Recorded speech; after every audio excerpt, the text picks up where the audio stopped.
Durant l'hiver 1959, en Union soviétique, un groupe de 10 personnes part faire une randonnée dans l'Oural. Mais pour une raison mystérieuse, ils n'en reviendront jamais.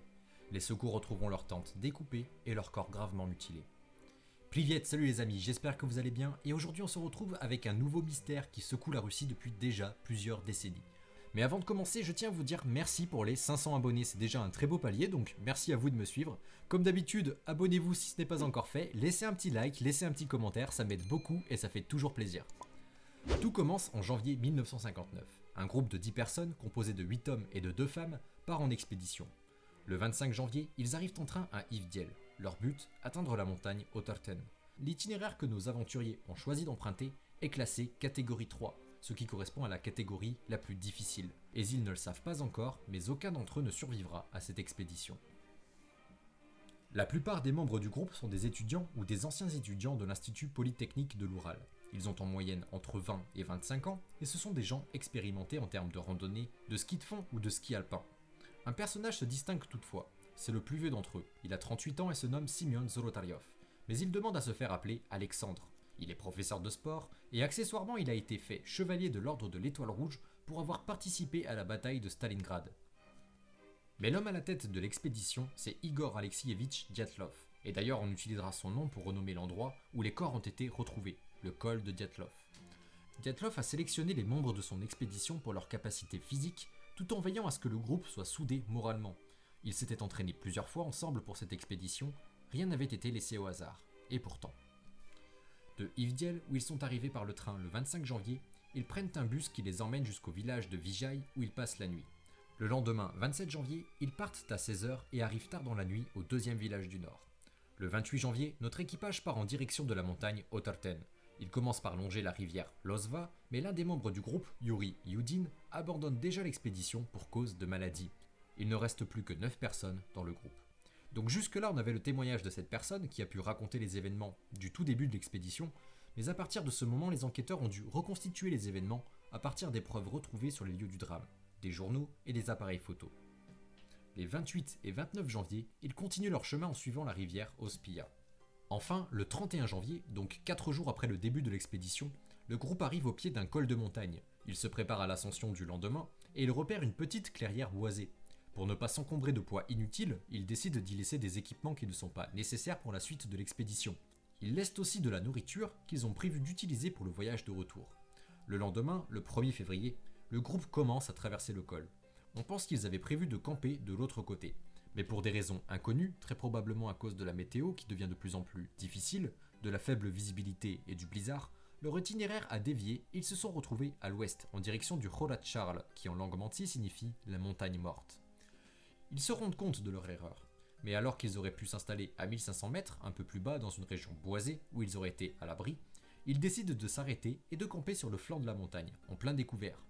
On a supposé que Dyatlov, le chef de l'expédition, voulait s'entraîner à camper en pente, ou tout simplement qu'il ne voulait pas faire 1,5 km en direction de la forêt, en sachant que le lendemain, il faudrait les refaire dans l'autre sens. Nous sommes le soir du 1er février 1959 en URSS. À l'extérieur, il fait entre moins 25 et moins 30 degrés, et notre groupe de 9 alpinistes s'endort tranquillement dans sa tente, ne sachant pas que dans quelques heures, la mort viendra les prendre. Comme je vous l'ai dit, ils étaient tous très expérimentés. Dyatlov et ses amis font partie du club de sport de l'Institut Polytechnique, et comme ça se fait habituellement dans ce milieu, Dyatlov avait prévenu le club qu'il partait en expédition avec son groupe. Il avait donné une liste de noms avec leur itinéraire, et surtout il s'était mis d'accord sur une sorte de deadline, le 12 février. Donc en gros, si vous ne recevez pas un télégramme de ma part, au plus tard le 12 février, envoyez des secours. Mais les jours passent, et le 12 février, le groupe n'est toujours pas revenu au village de Vijay pour envoyer le télégramme. Au club, personne ne s'inquiète de l'absence de nouvelles. Après tout, c'est une grosse expédition, alors on ne s'étonne pas qu'il leur faille un peu plus de temps que prévu. Ce n'est que 8 jours plus tard, et grâce à la pression des familles qui s'inquiétaient pour leurs proches, que l'Institut Polytechnique organise une équipe de secours. Nous sommes alors le 20 février, des secours composés d'étudiants et de professeurs sont envoyés à leur recherche. Quelques jours plus tard, l'armée et la police participeront aussi aux opérations de sauvetage avec avions et hélicoptères. Le 26 février, leur camp est retrouvé sur le mont Khorat Charl. Les aventuriers n'y sont plus, et la première chose qu'on remarque, c'est l'état de la tente. Elle est découpée à plusieurs endroits et d'une façon étrange. Les coupures proviennent de l'intérieur, comme si quelqu'un avait essayé d'y échapper. Mais encore plus troublant, tout le matériel et même les chaussures des randonneurs ont été trouvés à proximité de la tente. Qui par des températures négatives, sortirait sans chaussures en pleine montagne, si ce n'est pour échapper à un grave danger. Les enquêteurs constatent que les alpinistes ont dû partir en urgence absolue, dans la neige, pieds nus ou en chaussettes. Ils ont pu suivre leurs traces sur 500 mètres qui partaient en direction de la forêt qui, elle, se trouve à 1500 mètres du camp. Mais au-delà de ces 500 mètres, les traces disparaissent, recouvertes par la neige. À la lisière de la forêt, au pied d'un grand arbre, les enquêteurs ont retrouvé un feu de camp, au bord duquel se trouvaient 2 corps, sans vie. Ces 2 personnes sont retrouvées en sous-vêtements, et encore plus étonnant, les enquêteurs trouvent des indices qui montrent qu'ils ont essayé de grimper à l'arbre au pied duquel ils étaient. Entre cet arbre et le camp, 2 corps sont encore découverts, parmi lesquels Dyatlov, le chef de l'expédition. La position des corps semble indiquer qu'ils tentaient de retourner à la tente. L'un des corps a été retrouvé à 300 mètres de l'arbre et l'autre à 650 mètres. Peut-être qu'ils ont quitté le feu de camp pour récupérer des vêtements ou pour aider des gens qui y seraient restés vers la tente. Le 5 mars, on a retrouvé un nouveau corps, celui de Rustiam Slobodin, toujours entre le feu de camp et la tente. On suppose que lui aussi avait tenté de rejoindre le camp, mais il n'a pu faire que 480 mètres sur les 1500. La théorie qui me semble la plus probable pour expliquer tout ça, c'est qu'ils avaient bien compris qu'ils allaient mourir de froid sans leurs vêtements. Du coup, ils ont décidé que 2 resteraient au feu et que 3 iraient chercher des affaires. Mais avec le blizzard, impossible de savoir dans quelle direction repartir pour aller à la tente. Alors peut-être qu'ils ont essayé de grimper à l'arbre pour prendre de l'altitude et apercevoir le campement. Mais dans tous les cas, ils ne l'ont jamais atteint. Dites-moi ce que vous en pensez dans les commentaires. Est-ce que ma théorie vous paraît probable ou impossible? Si vous avez des idées, n'hésitez pas non plus à les donner. Donc jusqu'à maintenant, on a retrouvé seulement 5 personnes mortes sur les 9 personnes recherchées.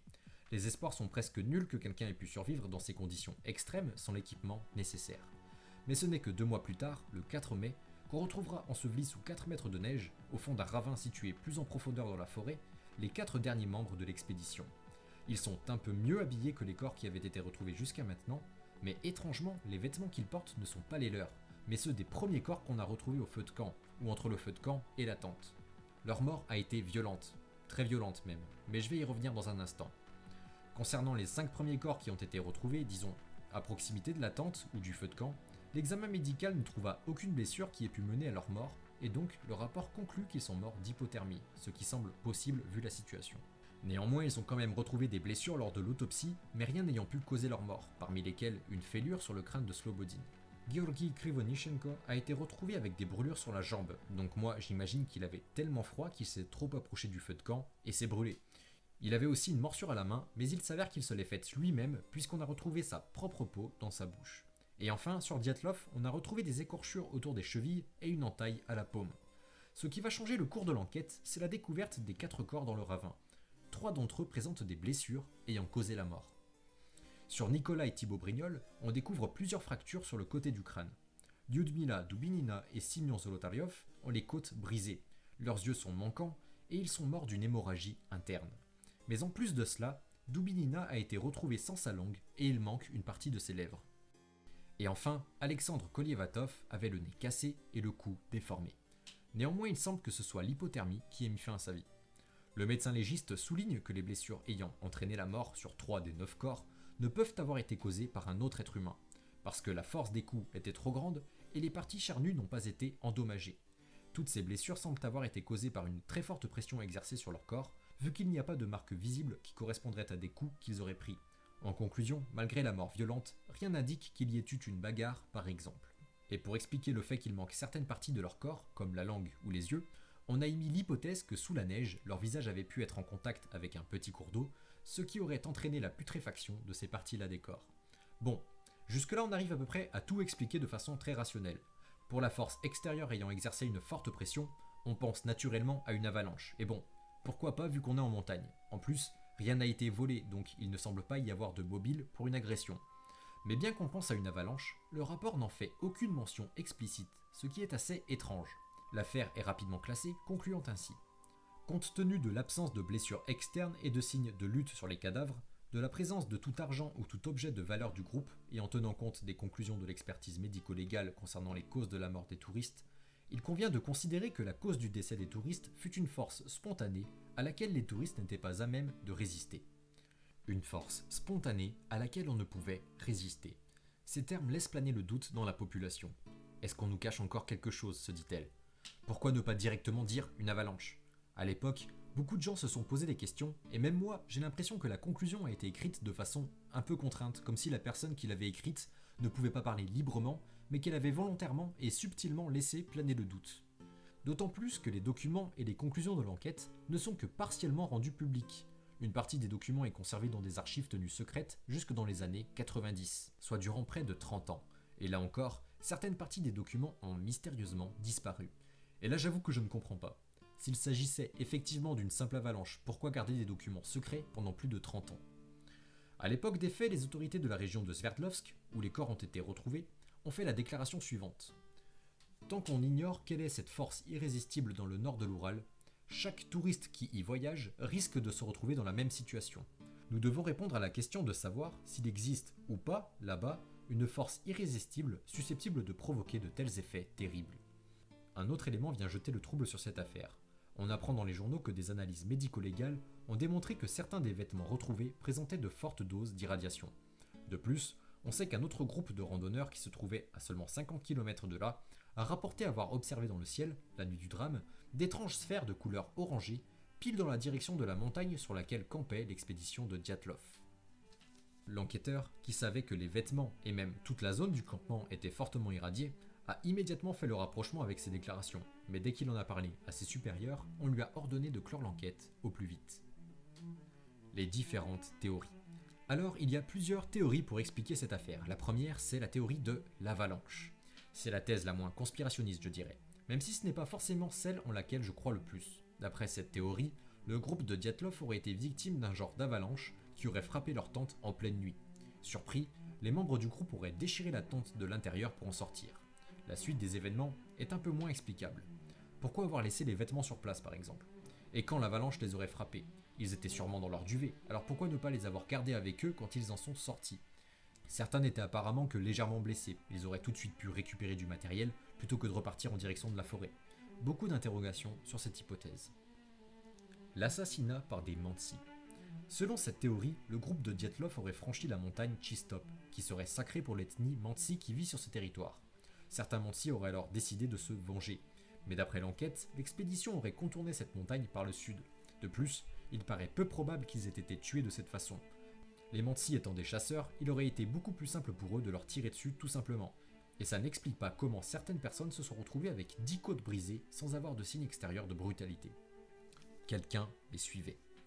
J'ai aussi trouvé la théorie selon laquelle ils étaient suivis par une ou plusieurs personnes qui les auraient assassinés. Cette thèse repose sur des photos retrouvées dans l'appareil de Nikolai Thibault-Brignol, sur lesquelles on aperçoit parfois une tache brune à l'arrière-plan, interprétée comme étant le visage de quelqu'un qui se cache. D'autres pensent qu'il s'agit seulement d'un défaut de développement de la photo. Moi, personnellement, j'ai plutôt l'impression qu'il s'agit juste du prolongement de cette branche-là, et qu'avec la différence de lumière à cet endroit, elle ressort différemment sur la photo. Si vous voyez quelqu'un sur la photo ou si vous voyez comme moi, dites-le moi en commentaire, ça m'intéresse aussi. Le tueur était parmi eux depuis le début. Comme je vous l'ai dit, le membre le plus âgé de l'expédition, Simeon Zolotaryov, 38 ans, était un personnage assez spécial. Survivant de la bataille de Stalingrad, décoré de l'ordre de l'Étoile Rouge et maintenant professeur de sport, il a écrit son autobiographie dans laquelle on a retrouvé plusieurs erreurs assez étranges concernant son propre parcours. Notamment, il se serait trompé en parlant de ses décorations militaires. Mais le plus étrange, c'est qu'après la guerre, il n'est pas rentré chez lui et qu'il a directement fait des études pour devenir professeur de sport. Lorsque ses proches sont venus authentifier son corps, ils ne l'ont pas reconnu. D'une part parce que c'était le corps le plus abîmé, il était méconnaissable, et d'autre part car une chose était certaine, d'après les membres de la famille, il ne possédait aucun tatouage. Or, le corps qu'on leur a présenté en avait plusieurs sur les mains. Je n'ai pas pu trouver de photos, mais il s'agissait de symboles s'apparentant à un cœur et d'une inscription incompréhensible. Dermoa Zoya. Certains ont donc accusé Zolotaryov d'avoir assassiné ses camarades et d'avoir disparu en laissant derrière lui un autre cadavre parfaitement méconnaissable pour faire croire que lui non plus n'avait pas survécu.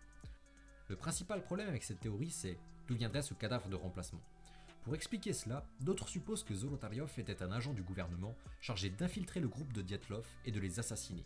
Une fois sa tâche accomplie, d'autres agents seraient venus l'exfiltrer et auraient déposé un corps extrêmement mutilé pour le faire passer pour lui sans qu'il soit possible de l'authentifier.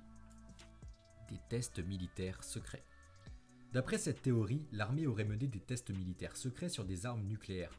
Cette théorie, même si elle paraît très conspirationniste à première vue, je trouve qu'elle a quand même quelques avantages. Déjà, elle est tout à fait plausible chronologiquement dans le sens où nous sommes en pleine guerre froide et autant l'URSS que les États-Unis font des expérimentations sur les armes nucléaires. De plus, cela expliquerait tout de suite le taux de radioactivité retrouvé sur place. Elle pourrait expliquer aussi, et ça c'est très important, les différents témoignages de sphères oranges observées dans le ciel à cet endroit. De la même façon, on comprendrait pourquoi les autorités ont mis tellement d'énergie à cacher certains éléments de l'enquête et à la faire classer si rapidement. Les membres de l'expédition sont en majorité des étudiants ou des diplômés de l'Institut Polytechnique, et nous sommes en pleine guerre froide. Tout le monde sait que le pays mène des recherches sur les armes nucléaires. En voyant des sphères oranges au-dessus de leur tête, ils auront probablement compris que des tests avaient lieu dans cette zone et ils seront partis dans la précipitation, en laissant presque tout derrière eux. On peut même supposer que des tests d'armes nucléaires menés par l'armée auraient suffi à déclencher une avalanche, qui elle-même aurait été à l'origine des blessures sur les membres de l'expédition. Par la suite, avec le blizzard, ils n'auraient pas retrouvé leur tente et seraient morts de froid. Mais cette thèse est souvent réfutée car il n'y a pas de traces d'explosion sur place. Je ne suis pas du tout un expert, mais je sais qu'il y a déjà eu des essais d'armes nucléaires stratosphériques, alors peut-être que c'était le cas dans cette histoire, je ne sais pas. Et si c'était le cas, est-ce que ça pourrait causer une avalanche? Je n'ai pas non plus la réponse à cette question. Sinon, pour expliquer les sphères oranges aperçues par la population, j'ai pensé à des fusées de détresse, mais j'ai pas trouvé de témoignage là-dessus. Dites-moi ce que vous en pensez en commentaire. Est-ce que ça vous paraît complètement impossible comme théorie ou pas? Exhumation en 2018. En 2018, la famille de Zolotaryov, l'homme qui n'a pas été formellement identifié lors de l'autopsie, a demandé de l'aide au journal Komsomolskaya Pravda pour faire toute la lumière sur cette histoire.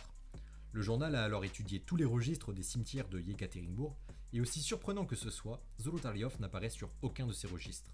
Pourtant, sa tombe est bien présente dans l'un des cimetières. Alors pourquoi ne pas l'avoir enregistrée officiellement? Qui est réellement enterré sous l'obélisque de Simeon Zolotaryov? La famille a demandé au journal de procéder à l'exhumation du corps, puis à des tests d'ADN, technologie qui n'existait pas à l'époque de la tragédie. Il aura fallu près d'1 an pour obtenir l'autorisation d'exhumer la tombe qui, selon les registres, n'existait même pas. L'exhumation du corps a été accordée et les premiers tests ont été effectués. D'abord, on a comparé le crâne exhumé avec une photo de Zolotaryov. La comparaison a permis à l'expert d'établir qu'il s'agissait bien de la même personne. Ensuite, des tests ADN ont été réalisés comparant l'ADN du corps exhumé avec celui de la nièce du véritable Zolotaryov. Et coup de théâtre, ils ne correspondent pas. Selon cette première analyse, la personne enterrée dans ce cimetière, retrouvée parmi les 9 morts de l'expédition, ne serait pas Simeon Zolotaryov. Mais cette analyse est contestée par d'autres experts qui affirment que le laboratoire privé qui a mené ces analyses ne disposait pas de l'expérience ni du matériel nécessaire pour mener des analyses aussi complexes. En effet, c'est assez rare de faire ce genre de test sur du matériel génétique vieux de plusieurs décennies. Le journal a donc pris en considération ces remarques et a décidé de faire mener les mêmes analyses dans un laboratoire de plus grande envergure, le Centre russe d'expertise médico-légale du ministère de la Santé. Les analyses seront effectuées par un chercheur réputé, Pavel Ivanov. Mais voilà que les résultats tombent, et ils sont différents. Pavel Ivanov affirme que la personne enterrée dans le cimetière est bel et bien Simeon Zolotaryov. J'ai lu les explications de Pavel Ivanov qui a mené cette dernière comparaison ADN, et il explique que les précédents, soi-disant experts qui avaient affirmé que le corps n'était pas celui de Simeon Zolotaryov, avaient effectivement des connaissances scientifiques dans l'analyse ADN, mais qu'ils ne connaissaient pas toutes les subtilités de cette science. Selon lui, ils étaient sincères en publiant leurs découvertes et pensaient vraiment avoir percé un mystère, mais ils se seraient trompés. L'ADN qu'ils ont utilisé sur les restes de Zolotaryov était de si mauvaise qualité que forcément, ils ne pouvaient pas trouver de correspondance avec sa famille, tandis que pour mener sa propre analyse, Pavel Ivanov a dû réaliser 8 prélèvements d'ADN sur les restes de Zolotaryov et n'en a trouvé que 2 qui étaient vraiment exploitables. Mais peut-on vraiment se fier à un organisme d'État? C'est à vous-même de juger. Un mystère subsiste. On sait que le vrai Simeon Zolotaryov a combattu pour l'Union soviétique, notamment lors de la bataille de Stalingrad. On sait aussi que son frère, Nikolai Zolotaryov, a aussi combattu, mais du côté des Allemands. Alors pour expliquer les erreurs dans l'autobiographie de Simeon, pour expliquer les tatouages que la famille n'a pas reconnus, et pour expliquer pourquoi il n'est pas retourné chez lui après la guerre, certains ont avancé l'hypothèse que le véritable Simeon Zolotaryov serait mort à Stalingrad, et que son frère, qui a travaillé avec les nazis et dont on n'a plus jamais entendu parler, aurait usurpé son identité après la guerre pour rentrer au pays. Cela expliquerait, malgré toutes ces incohérences, pourquoi les résultats des tests ADN correspondent avec les autres membres de la famille. Mais on sait aussi que Zolotaryov a travaillé comme professeur de sport dans une ville militaire secrète qui servait à extraire de l'uranium. Cette ville était très étroitement surveillée. D'après certains témoignages, Il était même interdit de prononcer son nom à l'extérieur. On a donc vraiment du mal à croire que les autorités auraient laissé Zolotaryov travailler dans cette ville d'importance stratégique s'il y avait eu le moindre doute sur son identité. D'autres pensent même que les passages troubles de son autobiographie sont des preuves que Zolotaryov était un agent spécial soviétique et que déjà durant la guerre, il travaillait dans des unités spéciales. Malheureusement, cette théorie, même si elle est très séduisante, est probablement fausse. En effet, le journal Komsomolskaya Pravda a révélé en septembre 2020 qu'un nouveau document concernant ce personnage mystérieux a été découvert. On apprend alors que Zolotaryov, qui était secrétaire du parti communiste en même temps qu'il était professeur, avait des problèmes avec le parti. Ce document, c'est d'ailleurs le rapport d'une réunion du parti communiste au sujet de Zolotaryov. Ils se sont réunis pour décider s'il devrait être exclu ou pas du parti, compte tenu de la trahison de son frère durant la guerre, que Zolotaryov leur a caché mais qu'ils ont appris quand même, mais aussi compte tenu de son attitude. Mais surtout dans ces documents, on apprend que son frère a été condamné puis exécuté pour haute trahison le 24 août 1946, ce qui exclurait de fait la théorie que nous avons vue juste avant. Pour ce qui est des tatouages, il semblerait simplement qu'il se les soit fait durant la guerre, comme cela se faisait apparemment beaucoup, mais qu'il préférait ne pas les montrer. Contestation médico-légale. Il est à noter que même certains scientifiques, comme ici l'expert médico-légal Edouard Toumanov, sont sceptiques quant aux autopsies menées en 1959. Parmi ces conclusions ou observations, on remarquera notamment que au moins une partie des randonneurs ont été tués. Il affirme que pour au moins une partie de l'équipe, la mort n'est pas due à une avalanche, auquel cas leurs blessures devraient être identiques. Or, ce n'est pas le cas. Il est possible que les faits aient eu lieu de jour, et non pas de nuit. Il pense lui aussi que l'absence des yeux et de la langue sur certains corps n'a rien d'extraordinaire, dans la mesure où il est courant que les animaux visent ces parties-là en premier pour se nourrir. Alors que le premier médecin légiste affirmait que la mort avait eu lieu entre 6 et 8 heures après le dernier repas, lui affirme qu'on ne peut dater l'heure de la mort seulement par l'analyse du bol digestif des victimes, méthode qui peut être biaisée de 1000 façons. Pour affirmer que la mort était due à l'hypothermie dans 6 des 9 cas, Vosrojdeny, le précédent médecin légiste, s'était appuyé sur la présence de taches brunes sur les tissus digestifs. Or, il était impossible qu'il ait pu observer correctement ces tissus, étant donné l'état avancé de putréfaction des cadavres. Vosrojdeny explique que le sang sombre et fluide des victimes démontre qu'elles sont mortes d'hypothermie, alors qu'au contraire, le sang doit être rouge et vif pour indiquer une hypothermie. Voici un autre élément troublant. Toumanov révèle que le précédent médecin légiste avait réalisé des analyses sur des fragments d'organes. Or, ce genre de manipulation serait forcément dans le but de détecter un poison, puisque l'urine et le sang suffisent à trouver des traces d'alcool ou de drogue. Eh bien, les résultats de ces analyses ne sont jamais apparus dans le dossier, ou alors ils ont été retirés. Donc, on a énormément d'incohérences sur les constatations du premier médecin légiste, et cela pose beaucoup de questions, d'autant plus qu'on sait que le procureur de la région de Sverdlovsk a assisté personnellement à l'autopsie des 9 personnes, ce qui n'arrive absolument jamais. Donc c'est vraiment intriguant, on dirait que les autorités voulaient cacher quelque chose, on sent que l'enquête n'a pas été menée de façon indépendante. Yevgeny Tchernoussov, avocat et colonel de police à la retraite, qui représente bénévolement les intérêts des proches de 3 des victimes, Igor Dyatlov, Yuri Doroshenko et Rustiam Slobodin, défend la thèse des essais militaires qui auraient mal tourné. Et maintenant que l'Union soviétique n'existe plus, il demande qu'on puisse tourner la page sur cette affaire en dévoilant la vérité. Évidemment, il est accusé de complotisme et ceux qui n'adhèrent pas à sa thèse posent la question suivante. Si l'URSS tenait absolument à cacher ses soi-disant essais militaires, pourquoi n'ont-ils pas simplement fait disparaître les corps ? À cela, l'avocat répond que les autorités préféraient maquiller la scène plutôt que de faire croire que 9 personnes s'étaient tout simplement évaporées dans la nature. Nouvelles enquêtes, 2018 et 2019.